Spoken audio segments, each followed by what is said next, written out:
All right, welcome everybody to another episode of Dog Talking Coffee with me, Richard Hines. And today's episode is gonna be on one of the weirdest, perplexing, I don't understand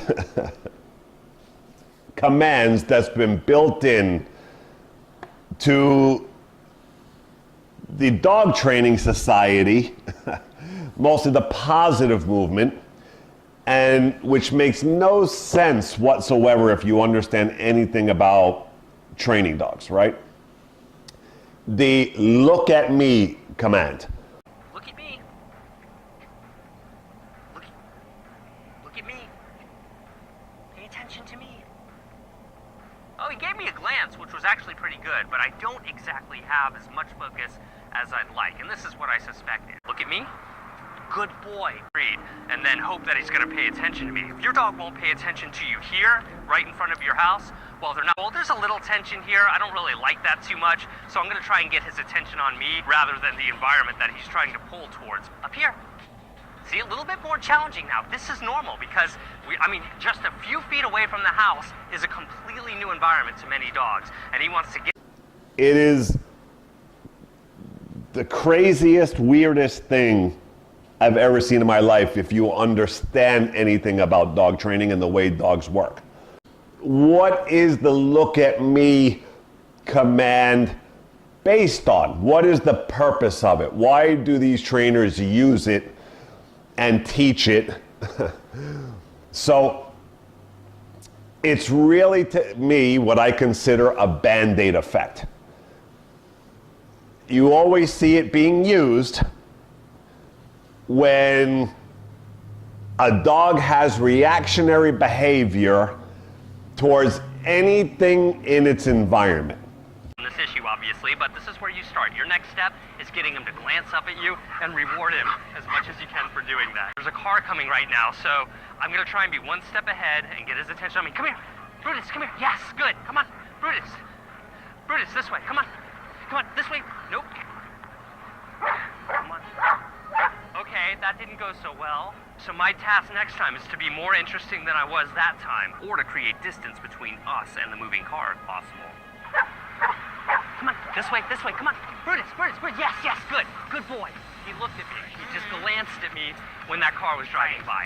That's what you want. You want to find that moment where your dog is like, I'm thinking about listening to you. Yeah. That's good. To me. It became clear that getting too close to the road really complicated communication, so my job is to go back to the last known place of compliance from Brutus and work from there.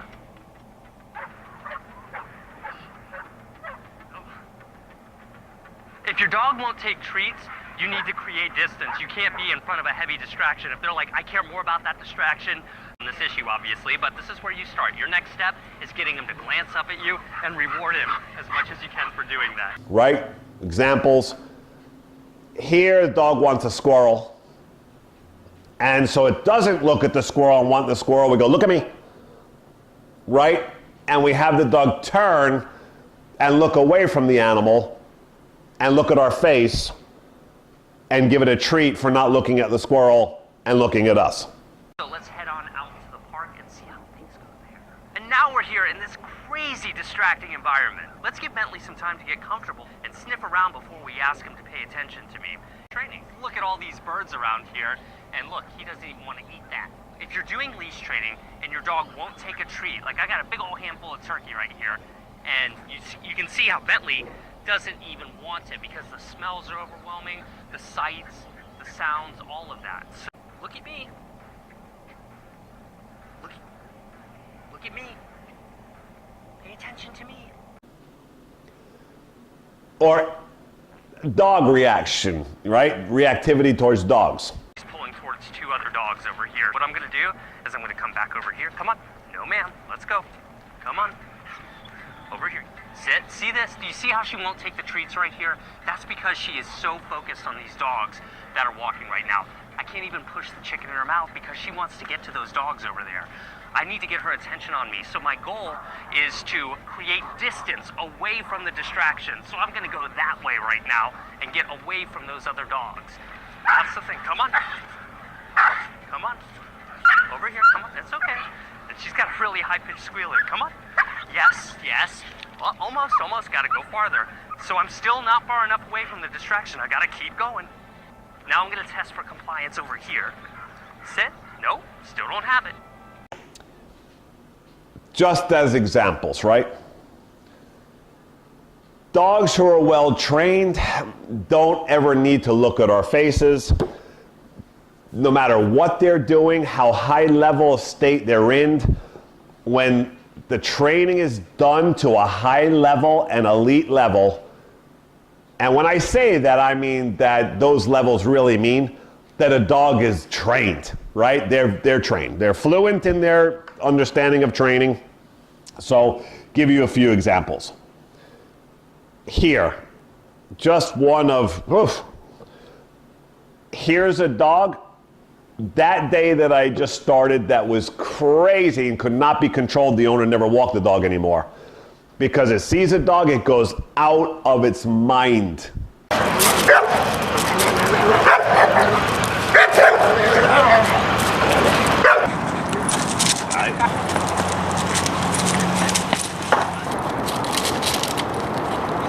Trying to go after them, bite them, and within a few minutes, we have the dog passing by the dog back and forth because we got control now.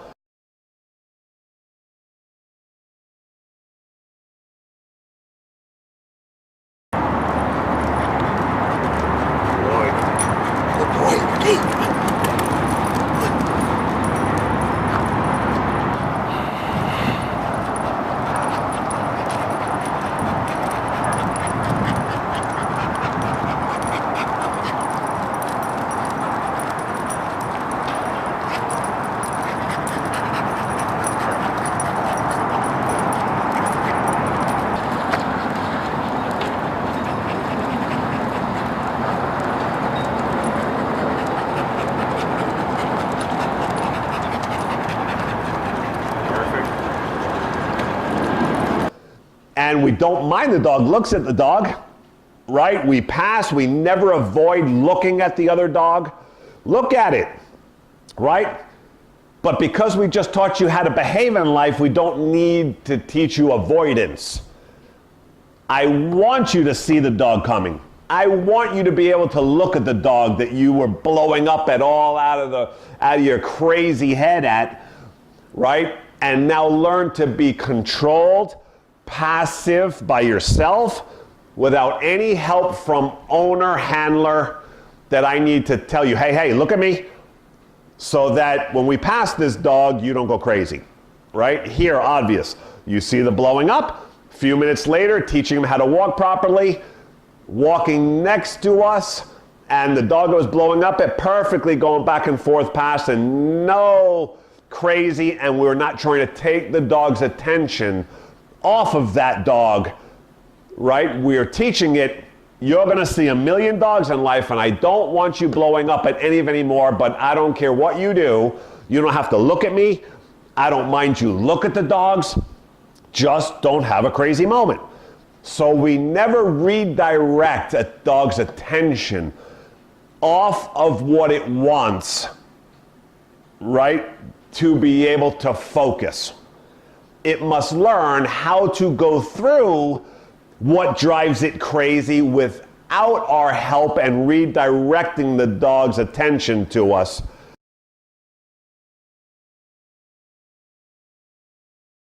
All right, whenever you're ready. We can go close. Yeah, you want? We'll get close.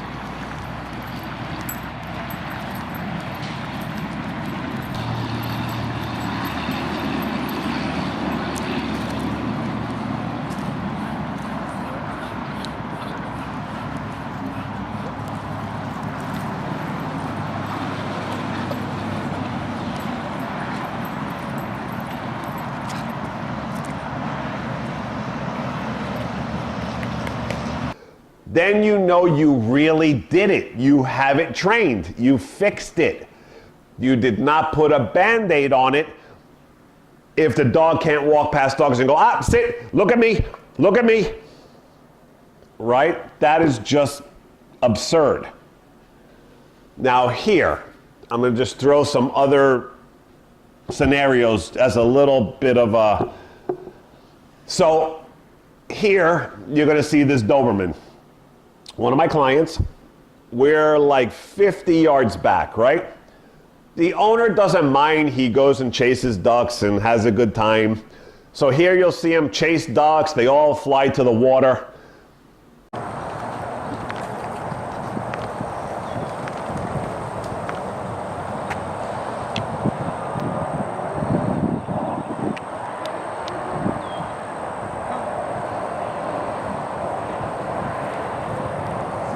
And then the dog is going to be running on the water ledge. He wants the ducks, right? He wants to get in the water. He's trying to figure out how to get close enough to the ducks. And then, out of nowhere, he's going to ask for a sit command while the dog is hunting the lake, while he's not looking at us 50 yards away. Ain't no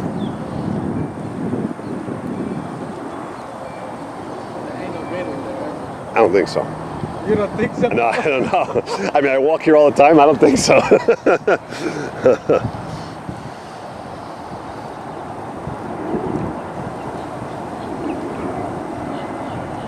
Tell him. Sit. Good boy. Right, so there he asks him as the dog is trying to figure out in his mind. He's got ducks on his mind. He's trying to figure out the water, how he's going to do this and get in there or get the ducks to come close. We ask for a sit command. 50 yards away, he's not looking at us, and he sits right away while he's still looking at the lake and the ducks when he sits. Tell him. Sit. Good boy. Not looking back to us and the owner. That is obedience training.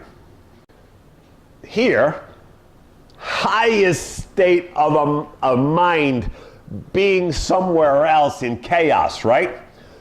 You're gonna see Rocco here, the shepherd, biting me. I tell the owner to tell him out. Now he's not looking at her, he's on me, and his back is to her. He lets go right away. He does not need to look at her. And from there, she tells him to down, right? While he wants to bite me again, tells him down, and he downs instantly without having to look at her.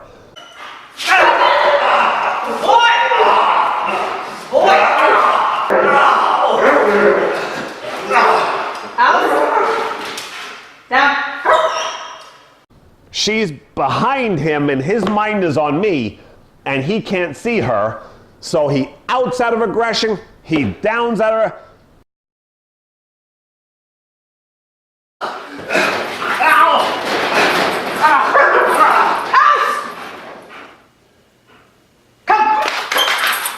Right?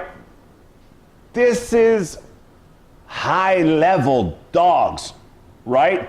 There's no such thing as, look at me, to get them, right? Dogs should be able to listen from wherever you are with their backs to you. They understand fluently the commands, right? He knows he must let go the first time he's told. He instantly lets go perfectly without looking at her or knowing where she is. Down, boom. In his mind, he's thinking about rebiting, but he listens to her while his mind is somewhere else, and she's all the way behind. He doesn't need to be looking at her or seeing her to respond to commands. And he's in a highest state of aggression fight mode right now, and he still listens perfectly when she tells him to do something and he's really in an emotional state somewhere else. Here, I show one of my golden retriever puppies. Loves this other little puppy, right? They play together, they go crazy together.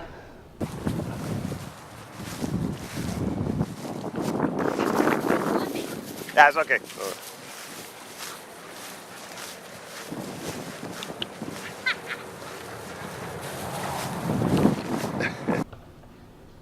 So I'm using this little puppy against the golden to test her skills of listening when she's not paying attention. This would be the same as her going to a duck, her going to an animal, whatever it would be. Her passion to play with dogs, and this little dog she loves, I'm using it just as if she was gonna go chase an animal, right? So here you're gonna see, from the corner of the screen, she dive bombs into the ground and wants to get under the owner and play with this puppy. And as soon as I call her, boom, she flies out in an instant. What do you need? Right. Good girl, yes. Lady, come. Yes, good girl. Not looking at me, not seeing me, and just hearing my voice in a split second, boom, right back to me. Lady, come. Yes, good girl. Then I let her go again to test her. Can I stop her halfway this time? Lady, come. Yes, good Wow. Too much for me, sir. And boom, just like that, with me behind her and her not looking, just from voice control, boom, and turns and runs right back to me. Perfect. This is how you do dog training, right? Never ever we use a command in my system. I have never done it. I will never use it, right? It makes no sense. It says to people who know anything that the trainer who's using that technique is amateur and does not know dog training at a high level, right? Because we don't need to control the environment around us for our dogs to listen. The look at me is a command that has been built into a system that needs a lot of help, right? Again, controlling your dog because you know that you won't be able to control it in an environment where it wants something else. So it's meant as a distractor from reality because you will never be able to control that dog. Why? Because that tells you that your dog is not trained well enough to be able to deal with anything that your dog has interest in life. You will never be able to keep them under control. You will lose them. You know you will lose them. So the look at me has been built in to a weak system of a method, right? To be able to redirect, because those dogs will never be able to look at life around them, right? As long as things are calm and passive, that dog might be fine. Anything that comes to the environment that gets it going at all is gonna be a big problem, and that owner in life will never, ever, no matter how long they work at the look at me, will ever be able to control their dogs in society when their dog wants something else, because they've never taught the dog to go through it and actually learn how to check itself or control itself. It's only been redirected to this so it can't look at what it wants. Avoidance behavior. Most people who see that come in actually think it has purpose and that it has a function. So I hope I cleared this up, that it has no place in life. If your dog is well trained, you will never ever need that. So, till next time, Richard Hines, Miami Dog Whisperer.